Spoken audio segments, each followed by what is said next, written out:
Olá, seja muito bem-vindo à classe dos professores, a sua lição em qualquer hora e lugar.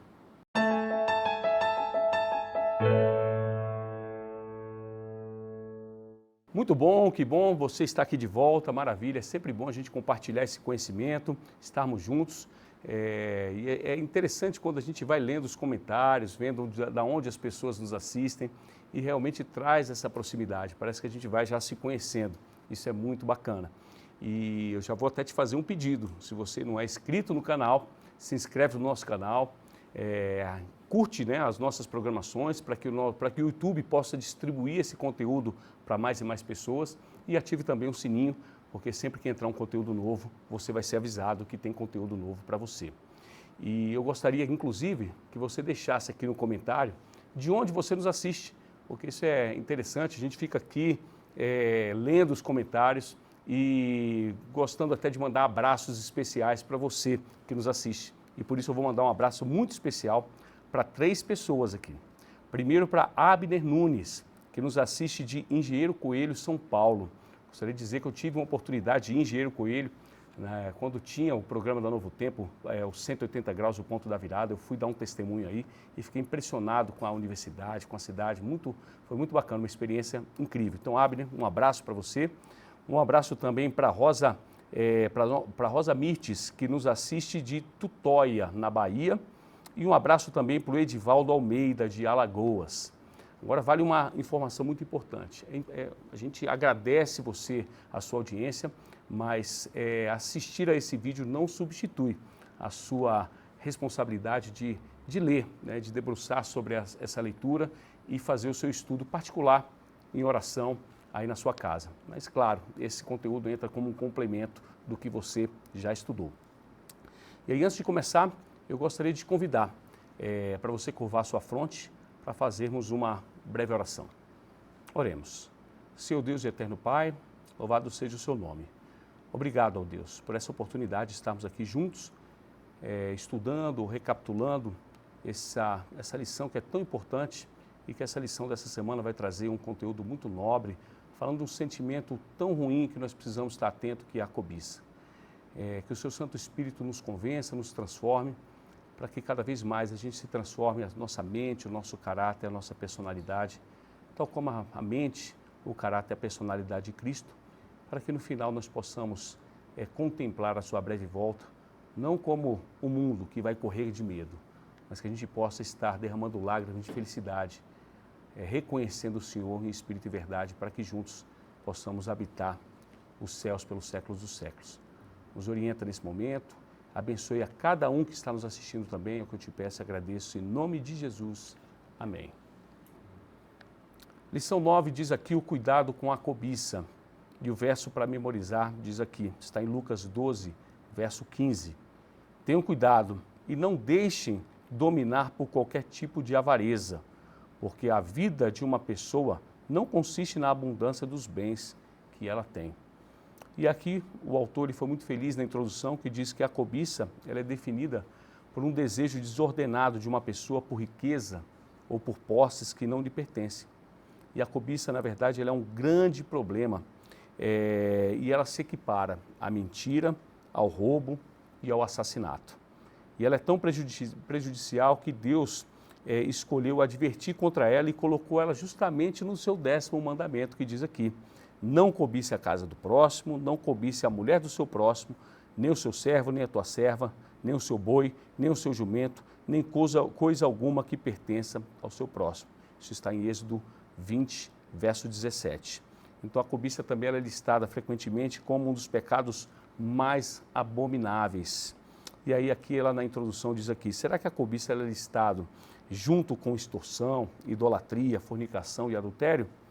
É isso que nós vamos estudar ao longo dessa semana.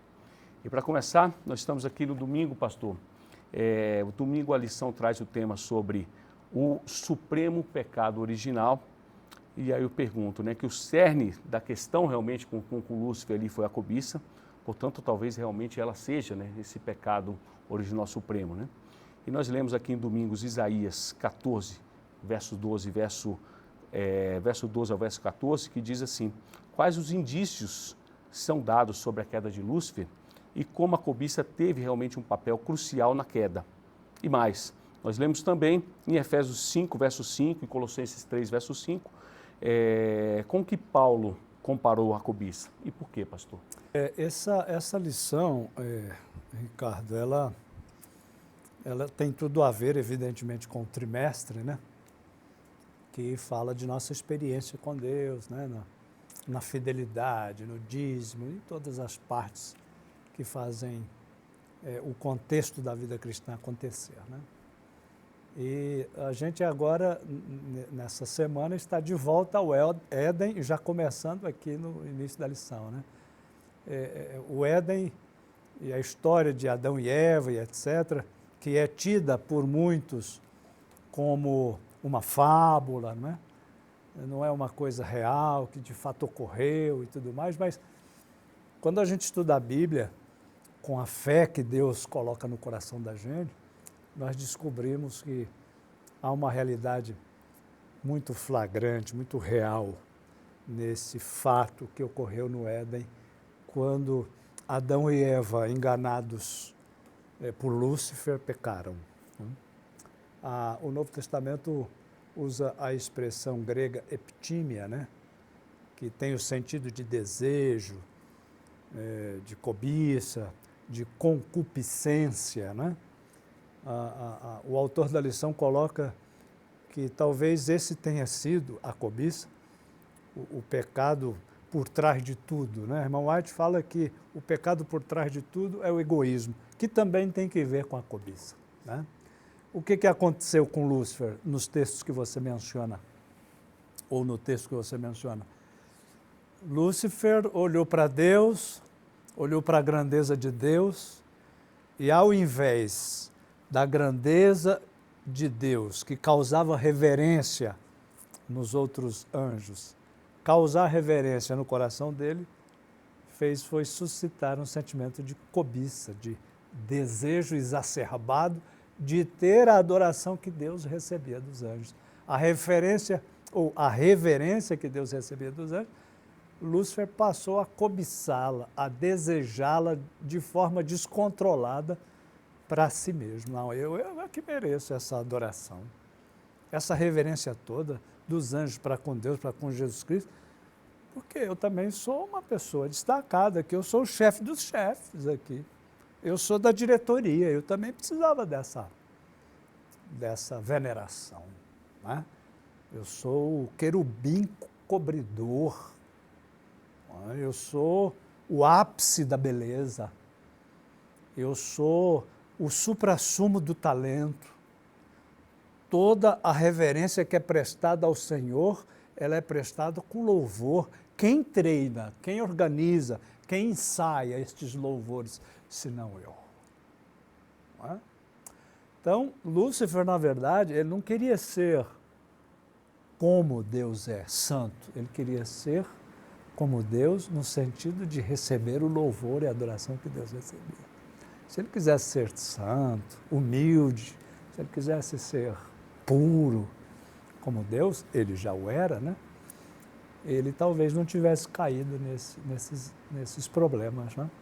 Mas por alguma razão que não é justificada na Bíblia, a irmã White diz que tentar justificar o pecado é querer desculpá-lo, né?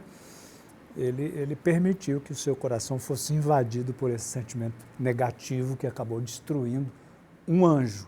E se destrói um anjo, pode destruir seres humanos também. Agora, você colocou aí também na lição a questão de Efésios, que Paulo compara a cobiça com a idolatria, né? O que acontece com a idolatria? Ela desvia a nossa atenção da beleza, da santidade, da veneração que nós temos que direcionar para Deus. E nós desviamos aquilo de Deus e queremos trazer para nós, né? A idolatria é eu tenho Deus melhores do que aqueles. Se Deus é bom, eu também posso ter um Deus bom. Eu faço de outras coisas deuses na minha vida, porque, na verdade, Deus quer que nós façamos dele o nosso Deus, mas o idólatra, ele faz diferente. Ele ele faz dos seus desejos, das suas concepções, o seu próprio Deus. E ele diz assim, bem, Deus, eu posso fazer um Deus à minha própria imagem, com o meu próprio conceito. Então, por isso, Paulo compara a cobiça com a idolatria. Elas, digamos assim, são irmãs. Quem cobiça pode se tornar idólatra, e quem é idólatra cobiça também o lugar que deve se dar sempre a Deus. Profundo, hein? Tenho certeza que você está refletindo aí. Muito bom. Aí chegamos aí na segunda-feira, Geni, que tem um título aqui sobre algo amaldiçoado no acampamento. E nós lemos, né, Josué 7. Eu te pergunto, o que aconteceu nessas passagens depois da poderosa vitória em Jericó e que mensagem devemos tirar dessa história para nós mesmos? Então, depois de 40 anos andando pelo deserto, o povo de Israel vivencia 2 milagres gigantescos. O primeiro foi atravessar o Rio Jordão em terra seca, em plena época de cheia. E o segundo grande milagre, a derrubada do muro de Jericó, apenas com as trombetas tocando, né? Deus, ele tinha regras muito claras para o seu povo, porque ele queria que as pessoas em volta o reconhecessem como o único Deus também. Deus queria abençoar as outras nações, não só Israel. Mas depois desses 2 grandes milagres, vem uma derrota e uma batalha que já estava praticamente ganha. Só que nessa derrota, a gente vê uma falha de Josué. Josué, das outras vezes, ele tinha recorrido a Deus, mas ele foi aqui atingido pelo pecado da autoconfiança. Josué não recorreu a Deus em primeiro lugar. Mas depois do fiasco, e esse é o exemplo para todos os cristãos, a gente erra, mas a gente não larga, né? A gente não deixa de buscar a Deus. Josué, depois desse fiasco, de perder essa batalha que parecia tão boba para eles, ele recorreu a Deus. E Deus, então, revelou para Josué qual foi o verdadeiro problema. O verdadeiro problema, né, foi o Acã, que escondeu ali a capa, escondeu outros objetos também. E a primeira palavra do capítulo 7 de Josué é prevaricaram. O significado dessa palavra é agir de maneira clandestina, fazer traiçoeiramente. É interessante notar que todo o povo de Israel é considerado culpado, mas apenas um tinha feito o que Deus tinha falado que não podia fazer. Da mesma maneira, hoje, nós como igreja, dentro de uma igreja, nós podemos impedir as bênçãos de Deus sobre a igreja inteira. Então, se a igreja deixa de tomar as medidas necessárias quando o pecado se torna conhecido, ela se torna participante dessa transgressão. Muito bom. E aí chegamos aqui, Marlice, na terça-feira. Terça-feira nós realmente nos deparamos com uma das histórias mais trágicas da Bíblia, que é a de Judas Iscariotes, né? E nós lemos aqui em João 12, verso 1 a verso 8, e aí eu te pergunto, né, o que Maria fez que traiu tanta atenção durante o banquete, e como é que Judas reagiu? Por que será que ele reagiu daquela maneira e qual foi a resposta de Jesus? Então, Maria, nós sabemos a história, né? E você pode também conferir lá em João 12, de 1 a 8, que Maria, ela quebrou, né, um vidro de perfume caríssimo nos pés de Jesus e ungiu os pés de Jesus. E Judas, quando viu aquilo, ele pensou, poxa, mas um perfume caro desse jeito, ela gastar esse dinheiro todo, certamente um dinheiro que ela nem teria, assim, né, deve ter economizado e tudo. E ele reprovou porque ele achou, dizendo ele, que aquele dinheiro poderia ter sido gasto para ajudar os pobres, por exemplo, né? Mas Jesus respondeu, os pobres vocês vão tê-los aqui com vocês o tempo todo, e eu não, né? Então, a gente vê aqui que Judas, no que ele pensou? Ele pensou no dinheiro, né? Naquele momento ele só pensou no valor, achou um desperdício, mas enfim. Aqui no Desejar de Todas as Nações, na página 718, diz que Judas, ele ouvia diariamente as lições de Cristo e lhe testemunhava a vida isenta de egoísmo. Judas condescendia com sua disposição cobiçosa. As pequenas quantias que lhe chegavam às mãos eram uma tentação contínua. Ele tinha tentação o tempo todo, porque ele cobiçava. Muitas vezes, ao prestar qualquer serviçozinho a Cristo, ou dedicar tempo a fins religiosos, remunerava-se à custa desses parcos fundos. Esses pretextos serviam a Deus esses pretextos serviam a seus olhos de escusa para a ação que praticava. Perante Deus, porém, era ladrão. Isso é o que diz aqui o Desejar de Todas as Nações. Então, o que eu acho, a gente analisando assim, né, eu estava lendo aqui e analisando que Judas, ele andou com Jesus, ele via os milagres de Jesus, ele via tudo que Jesus fazia, como Jesus ajudava os pobres, como Jesus, ele tinha uma experiência, era para ter uma experiência, né, com Deus ali naquele tempo que ele andou com Jesus, era para ele ter uma experiência, era para ele ser diferente. Só que Judas, aqui, numa outra passagem no Desejado, diz assim também, que Judas, ele amava o grande mestre e ansiava estar com ele. Então, para ele era prazeroso estar com Jesus. Ele tivera desejo de ser transformado no caráter e na vida e esperava experimentar isso por sua ligação com Jesus. O Salvador não havia afastado Judas, dera-lhe um lugar entre os 12. Confiou-lhe a obra de evangelista, concedeu-lhe poder para curar os doentes e expulsar os demônios. Entretanto, aqui que está, entretanto, Judas não chegou ao ponto de se entregar totalmente a Cristo. Então, a gente pode trazer para hoje. A gente pode estar na igreja, vir todos os cultos, pode trabalhar na casa de Deus, você pode ajudar os pobres, você pode cantar, até pregar na igreja, você pode fazer tudo na igreja. E as pessoas te olham e pensam, poxa, como o Ricardo é fervoroso, como o Ricardo é um cristão. E você pode não ser um cristão, assim como Judas andava com Jesus. Por quê? Porque ele não se entregava verdadeiramente. Então, se eu estou na igreja, posso fazer tudo, mas eu vou estar fazendo pelos motivos errados. Não vou estar fazendo como Deus pediu, né, para que a gente tenha uma experiência com Ele. Então, o que a lição de Judas aqui tirou para mim foi isso, foi que ele, mesmo andando com Jesus, mesmo estando na igreja, mesmo andando com os cristãos, como ele andava junto com os discípulos, fazendo o que os cristãos faziam, eu também posso fazer isso, mas eu posso não estar com o meu coração entregue a Jesus. Que possamos estar, né, ser diferentes, que possamos colocar o nosso coração naquilo que nós estamos fazendo na igreja cada dia, pelas pessoas, por Jesus, para que a gente seja diferente de Judas.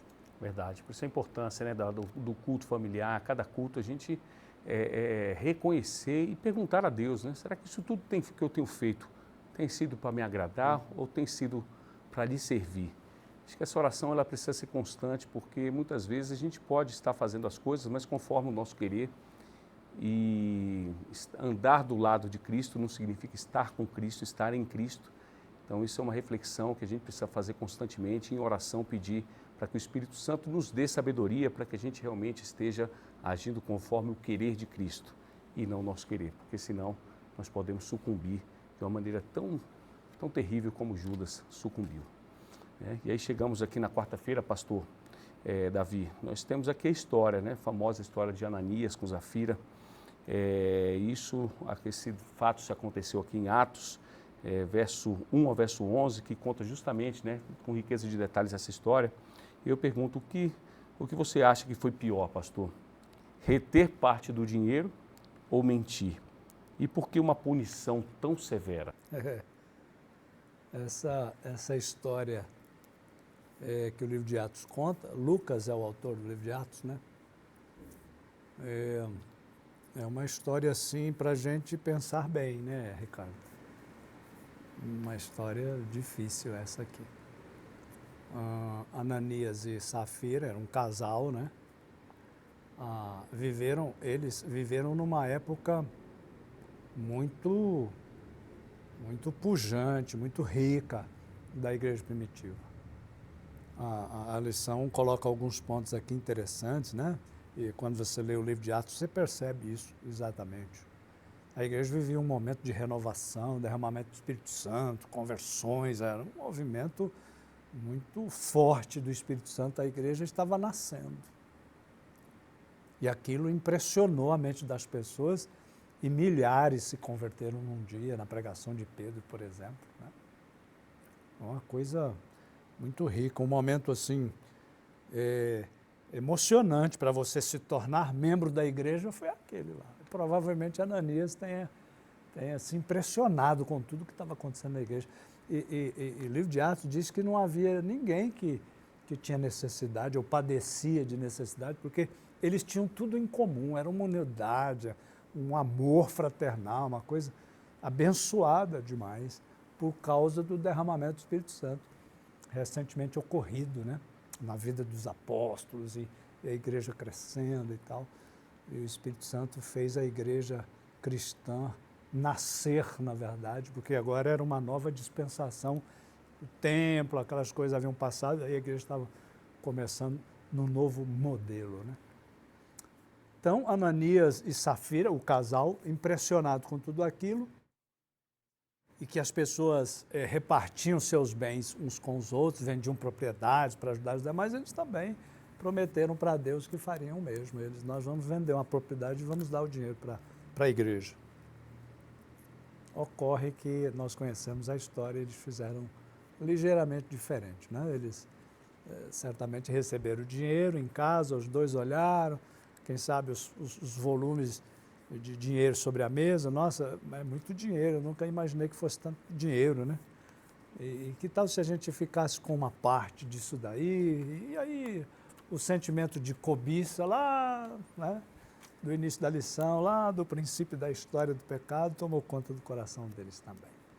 E eles entregaram a oferta para os apóstolos, mas eles retiveram parte daquilo para eles. Eles cobiçaram o montante, pensaram, bem, a gente pode ficar com a parte desse dinheiro, nós prometemos tudo, mas vamos ficar com uma parte. E eles ficaram. Então, aí você faz a pergunta que realmente é a tônica da lição da quarta-feira: o que é pior, mentir ou cobiçar, né? Uma coisa leva a outra. Ambos os pecados, a mentira e a cobiça, são pecados graves. Por isso uma punição tão grave. Por isso uma punição tão pesada, né? Porque eles cederam muito facilmente, mesmo tendo sido tão fortemente influenciados pela presença do Espírito Santo, que de maneira tão sobeja tinha sido derramado sobre a igreja naqueles dias. Eles, mais do que ninguém, não tinham desculpas para agir daquela forma. Assim como Lúcifer. Lúcifer não tinha nenhuma razão para agir da forma cobiçosa como agiu, assim também eles não tinham, né? Porque eles viram demonstrações muito grandes em que talvez em nenhuma outra parte posterior da história a igreja viu, mas eles viram.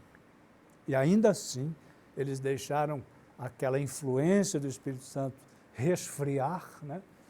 ou perder o calor, e o coração deles voltaram talvez a sentimentos anteriores, à impressão do Espírito Santo, e eles mentiram para Deus, mentiram para o Espírito Santo, cobiçando aquilo lá. Então foi uma coisa muito, muito grave.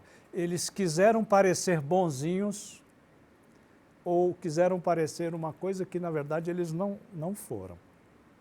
Então aquilo pareceu a Deus muito grave, por isso uma punição. Hoje Deus não está matando as pessoas porque fazem tais pecados, né? Mas nós sabemos que isso tem que ver com a forma como Deus está tratando as coisas hoje.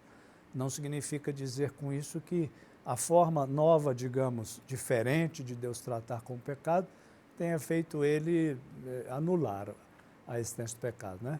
Nós sabemos que Deus reservou tudo para um dia agora. Não é toda hora que ele está punindo. No final, no juízo, certamente Deus vai usar de justiça e misericórdia com todos nós, e por isso a gente tem que estar sempre confiante na graça e na misericórdia de Deus, pedindo perdão, sabendo que Ele nos perdoa, nos eventuais descaminhos de nossa conduta cristã. Amém. Muito bom. Chegamos aqui na quinta-feira, Geni, e aí tem um título aqui, Vencendo a Força. E eu vejo assim, a lição começa, vou até ler aqui como é que ela começa, diz aqui que a cobiça é uma questão do coração e como o orgulho e o egoísmo muitas vezes passa despercebida. E é por isso que pode ser tão mortal e enganadora. Já é difícil superar os pecados óbvios, né? Mentira, adultério, roubo, idolatria, transgressão do sábado. Contudo, esses atos externos sobre os quais temos que pensar antes de cometer, mas vencer os pensamentos errados, isso é muito difícil. E aí nós lemos aqui, Geni, em 1 Coríntios 10, verso 13, nós lemos uma promessa. E que promessa é dada aqui e por que ela é tão importante entendê-la quando se trata de cobiça? A promessa que nos é dada em 1 Coríntios 10, 13 é de que nós não teremos uma provação maior do que aquilo que nós podemos suportar. E ele traz a lembrança no começo do verso que Deus é fiel. E Deus cumpre o que Ele promete, né? Antes de fazer a promessa, Ele lembra que Deus é fiel. E fala ainda que junto com a tentação, Deus nos dará também um escape para que nós possamos suportar as provações. O autor do nosso guia de estudo, ele traz 3 segredos para a gente vencer a cobiça, né? Dicas do que fazer para vencer a cobiça. A primeira dica é tomar a decisão de servir a Deus, depender dEle e fazer parte da família de Deus. Essa decisão ela tem que ser diária. O segredo número 2 é orar diariamente e incluir a oração do Pai Nosso nas nossas orações, né? Que pede em Mateus 6, 13, e não nos deixeis cair em tentação, mas livrai-nos do mal. Essa tem que ser também uma oração constante. E lembrar de promessas como essa que está em 1 Coríntios 10, 13, eu vou ler aqui, que diz assim, não sobreveio a vocês tentação que não fosse comum aos homens, e Deus é fiel. Ele não permitirá que vocês sejam tentados além do que podem suportar. Mas quando forem tentados, ele lhes providenciará um escape para que o possam suportar. Que maravilha, né? E o segredo número 3, que ele traz para a gente, nessa lição de quinta-feira, é para a gente ser regular no estudo da palavra. Não adianta a gente ler um dia e achar, já li bastante hoje, vou passar o resto da semana sem ler a Bíblia. Não, o estudo da palavra de Deus, ele precisa ser diário. Salmo 119, versículo 11, diz assim, guardo a tua palavra no meu coração para não pecar contra ti. E como que a gente vai guardar se a gente não estuda, né? E seguir o nosso maior exemplo, que é Jesus. Jesus foi o nosso exemplo em tudo, é o nosso exemplo em tudo. Ele passou pelas mesmas tentações que nós hoje passamos e ele venceu. Por que que ele venceu? Porque ele tinha comunhão com o Pai. Jesus passava longas noites em oração. Imagina nós que somos pecadores, né? Jesus não tinha pecado nenhum, mesmo assim ele sentia a necessidade do Pai, porque ele, quando viveu aqui, era 100% humano, sentia a mesma necessidade que nós temos hoje. Então, nós também temos que procurar viver de acordo com a palavra de Deus, tendo comunhão com Ele, e só assim nós poderemos vencer a tentação da cobiça e de todos os outros pecados também. Amém. Muito bom, muito bom. E chegamos na sexta-feira, Marlice, eu vou pedir para você dar as considerações finais desse estudo, por favor. A sexta-feira, ela traz falando sobre Acã, né? Voltando à história de Acã, que a Geni falou um pouquinho, da cobiça dele, né? Que quando ele viu uma capa babilônica, viu ouro, viu prata, né? Ele resolveu guardar aquilo ali, desobedecendo a ordem, né, que Josué tinha dado ao povo. Então, quando Josué estava perdendo a guerra, né, os israelitas estavam perdendo a guerra, Josué foi falar com o Senhor, descobriu o que estava acontecendo, alguém cometeu um ato horrível aí no acampamento, roubaram, e aí está o problema. Então tem que descobrir agora quem é. E Josué então chamou todo o povo e explicou o que estava acontecendo e disse, olha, alguém cometeu um desatino e a gente precisa saber quem é. O que aconteceu? Quem fez isso? E, ninguém. Acã, bico calado, segredo guardado, não falou nada. E acabou que eles tiveram que lançar sortes, né? E lançando sorte, caiu sobre a tribo de Judá, enfim, tal, a família, a casa, Acã, caiu em Acã.